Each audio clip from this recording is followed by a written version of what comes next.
Hey, what's up YouTube? It's me, I'm back with another Back to Basics episode. Here today, we are going to be talking about rows, and hopefully this is actually going to work this time. Yes, this is the, I think, third time we've tried to film this now. I say we, me, I'm the only one here, that'd be weird. First one, I was dying. It is ridiculously hot in this room. I had to step out. You know, it being the hottest day of the year in England at the moment. I think it's like 34 degrees or something. Absolutely ridiculous. And the second time, the camera was all weird and fuzzy. So, really hoping that this time it's worked. Now, on with today's video, we are going to be talking about rows. Yes. Okay, so we've done one for chest, one for legs. Now we're moving on to the back. We're going on with a good one, barbell rows. Now, what do we do for barbell rows? They are working your rhomboids, your lats, your biceps, loads of really good muscles in your back. And obviously we want to have that thick back, boys. We've talked about this. Well, no, we talked about legs and we talked about chest. First time we talked about back, actually. I take that comment back. But, you know, most guys, they want to train the vanity muscles, the muscles they can see. Well, I'm just saying, you can always turn around and look at your back. So technically you can see it, especially if you use your phone. And everyone wants those, you know, nice wide lats, coming down for that sweet V taper. Everyone wants that nice broad, and just like, almost like a sea of muscles across the back. It is amazing. Yeah, that came out weird. Anyway, so, what are we going to do for our barbell rows? Now, this is a little bit of a weird format. I know what you're thinking. Why have you started off with like one of the harder versions? Because this video is based on the barbell row, which, by the way, is with an Olympic bar. To stop any arguments. What I'm going to do is I'm going to give you easier versions first and then give you the harder versions afterwards. But let's just talk about the barbell row first. So how do we perform the barbell row? Well, we start off at the feet. What we want is we want our feet well planted on the floor, shoulder width apart. Then what we're going to do is we can have a bend in our knees, and effectively you're going to sit backwards, a bit like you would do for the deadlift. When you're partway through the deadlift, what you're then going to do, once you have your barbell in your hands, depending on what grip you use, which we will cover in a second, I use the underhand grip. I find it obviously, you know, naturally involves your lats a lot more, because not only are you stretching your lats, you've got them out in front, kind of out and rotated, and two, it feels more comfortable for my elbows. I don't know why, that might just be a personal thing. It probably is, again. It always is. So, what you're then going to do, once you've got your feet planted nice and wide, you're then sitting back. So effectively what you do is you push your hips backwards. So don't think about sitting down, and don't think about coming over too much with your body. You do come over a little bit with your upper half of your body, but at the same time as your upper body coming over, you then want to push your hips backwards. Now, once you're in this position, and you've got your barbell, you're then going to row to your lower abdominal. So effectively you're bringing it in, allow your elbows to slide past the side of your body and back. You should feel the muscles in your back obviously contract. Hold it there for 2-3 seconds, and then you're going to bring it back down again. So hopefully that's informative. There is a little video hopefully somewhere that will pop up that should show you what it should look like. And just a quick thing, so when you're doing this, of course you should always be checking your form. You know, that's why gyms have mirrors. I know what you're thinking. I thought mirrors were just there for that one guy who likes to stand there topless and just look in them. Or, you know, for me, when I've got a pump on. Yeah, I'm sorry, I am that guy. You know, we all do it, okay? I'm not saying it's a bad thing. You know, it's definitely motivational. When you're doing your big bicep curls, you get a look over and you're like, oh, yes! And then, you know, the size then goes within half hour once the blood's left the muscle. But, well, hasn't left after half hour, but you know what I mean, when the pump starts to go a little bit. But anyway, so that's the main kind of form for your row. So how are we going to make the row easier? How would I progress to doing a barbell row if an Olympic barbell is too heavy? Because it is 20 kg, and if you are new to the gym, you might not be able to lift that weight, or you might not be able to handle the length of it correctly, because it is quite long. So balancing it, and then also you've got to think about supporting your own body weight as well, because you are bent over. So not only are you supporting this big long object, which is quite hard if you're new to balance, you've then got to also support your body weight in this weird position that your body's not used to. So how would I fix those three problems, which is supporting your own body weight, the kind of balancing the barbell, and then the weight as well? Well, you've got a couple different options. For the body weight thing, which, you know, if you're difficult supporting your own body weight, you could always do cable rows. Cable rows are excellent because not only does the bench underneath you support your body weight, you then can sit, obviously shoulders right back, pull into your lower abdominals, and then release it down. The only thing I would say is don't let your shoulders, you know, fall forwards. Keep them back. Just let your arms fully extend while your shoulders still pull back, and then pull again. And obviously you're going to repeat this movement.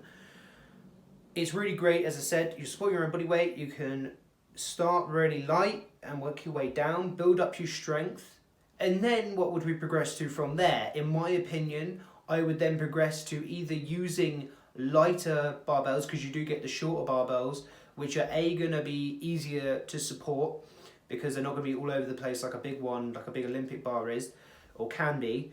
And two, you can start all the way down from 10 kg, work your way up, and that's fine.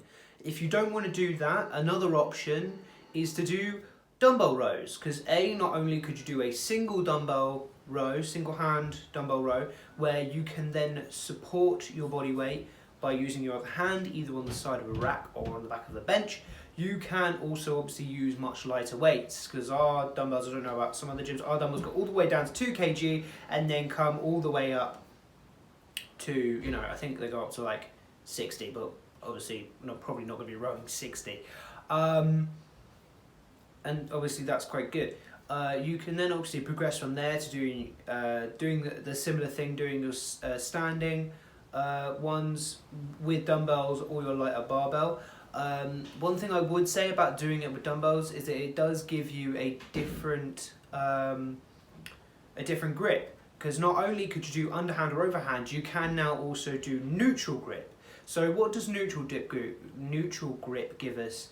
In my opinion, some people find it a lot more comfortable to do stuff in neutral grip, whether that's rows, pull-ups, stuff like that. I know I find my pull-ups easier to do in neutral, which we'll cover in another video. Because that is like how naturally your arms would be to your body. Your arms aren't like this next to your body, and your arms aren't like this next to your body. Your arms are just like that. So it is how your body, how your arms naturally sit with your body. So some people just find rowing with a neutral grip easier.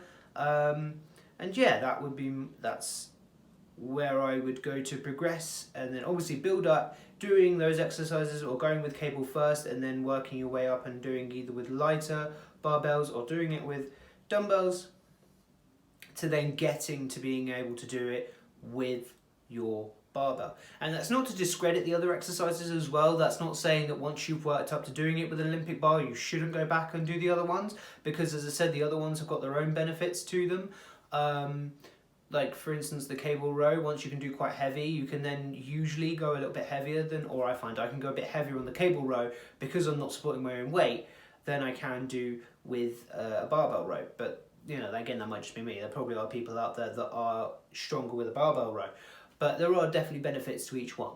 Now, how to make the barbell row, wow, that came out really weird. How do we make the barbell row harder? Well, okay, obviously weights. Your dumbbells, dumbbells, what am I talking about? Your weight plates range obviously from 1.25 kgs, usually in most gyms, all the way up to 25s. Going from like 1.25 to 2.5 to 5s being the lighter ones, which makes it quite easier for us to slowly, incrementally move up the weight of our barbell rows over a long period of time, so that we can then do heavier and progress with them.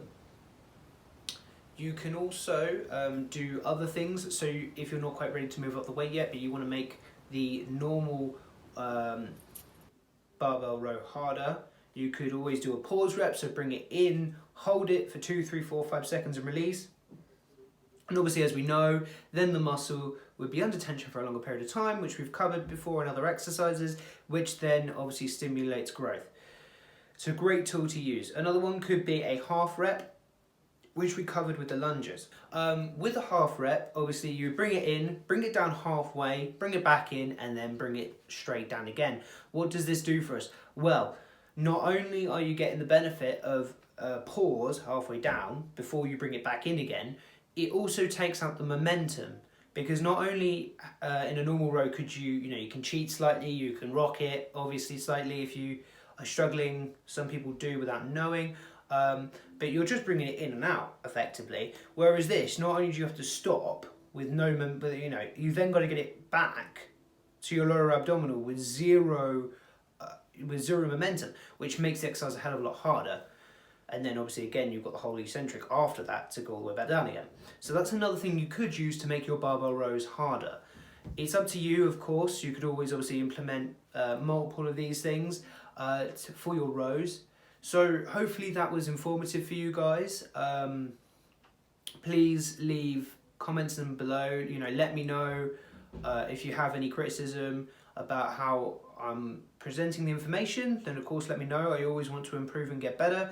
If you have a different variation of the row that you think would be good for people to learn or to do for their development, then absolutely leave that in there. And also let me know if this was helpful for you. Obviously I want to know.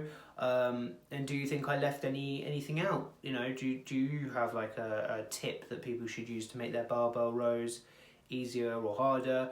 Or if you think I left anything out of the instructions. Cool, hopefully that was good. I am trying to make these videos a little bit shorter so that people can just pick them up and just learn, obviously as I said, a single exercise, and then be able to go or if they want to just skim through and learn the bits that they need to. So with that in mind, hopefully that was good. I still don't have an outro, so I'm just going to take a sip of my drink and say thank you for watching and hope to see you in the next episode.